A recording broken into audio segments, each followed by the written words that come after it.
Hey guys, in this video, I'll show you how to remove payment method from Facebook ad account. Alright, let's begin. First of all, go to facebook.com, then head over to your profile icon in the top right hand corner, and then click on Settings and Privacy.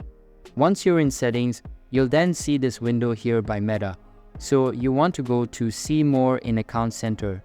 That will then take you to the Meta Account Center. And here you can go to Payments here. So click on Payments and then you want to go to Ads Payments, and that will redirect you to the Ads Manager. Now you should be on your Ads Manager. You'll see your credit cards and your monthly payments. And here where it says Payment Methods, if you scroll down, you should be able to then click on this 3 dots button and then click Remove. Then it's going to say, are you sure you want to remove your card? Click on Remove. And there you go. That's basically how you can remove payment method from Facebook ad account. And that's it for this video. If you find this helpful, consider subscribing and giving this a big thumbs up. Thanks.